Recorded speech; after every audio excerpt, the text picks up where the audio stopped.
Gift. కుమారుడు దేవుడిచ్చే స్వాస్థ్యం, దేవుడిచ్చే the fruit of the home is his gift. దేవుడిచ్చే పిల్లలు అనేది ఈ మాటకు అర్థం ఏంటంటే దేవుడిచ్చే ఒక ప్రసాదం లాంటిది, గిఫ్ట్, బహుమానం. అంటే దినాల్లో ఎంతోమంది సంతానం లేని వారిని భూమి మీద ఎంతో మందిని చూస్తారు. దాదాపుగా ఇస్సాకు కూడా 20 సంవత్సరాలుగా తన భార్య గొడ్రాలుగా ఉండడం చూస్తూ వచ్చింది. అదేవిధంగా వాళ్ళ నాన్నగారు, మమ్మీ గారు అబ్రహాం, శారాలు కూడా అనేక సంవత్సరాలు, దాదాపుగా 25 సంవత్సరాలు మరి వారు గొడ్రాలుగా ఉండినటువంటి అనుభవాన్ని చూస్తూ వచ్చారు. ప్రత్యామ్నాయ అనేక పరిస్థితులు లోకంలో ఉన్నప్పటికీ ఏది ఏమైనా గర్భఫలం అనేది దేవుడిచ్చే బహుమానం. దేవుడు ఇవ్వాలి. గర్భఫలం ఎలా కలుగుతుంది?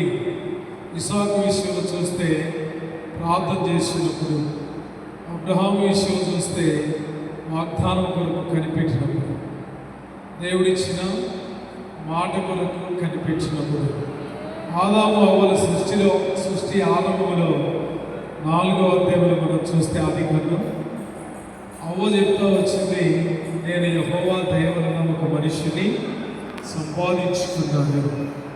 ఒకటి దేవుని దయ, రెండవది దేవుడిచ్చే వాగ్దానం, మూడవది ప్రార్థన, నాలుగవది దేవుడిచ్చే గిఫ్ట్, ఐదవది మనం కనిపెట్టుకున్నట్టు ద్వారా.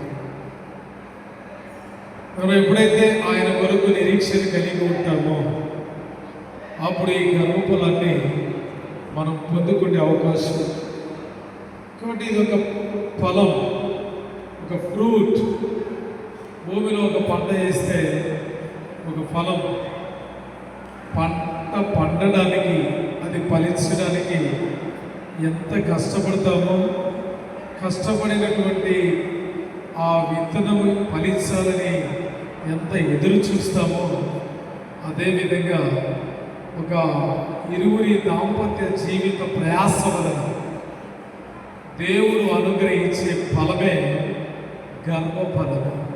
దేవుడు అనుగ్రహించే ప్రథమ ఫలం గర్భఫలం. ఫలములన్నింటిలో శ్రేష్టమైనది గర్భఫలం. మసకి చెప్తాడు, ఇరువురి కష్టము చేత మంచి ఫలము కలుగును. మసకి చెప్పిన మాట ఇందులో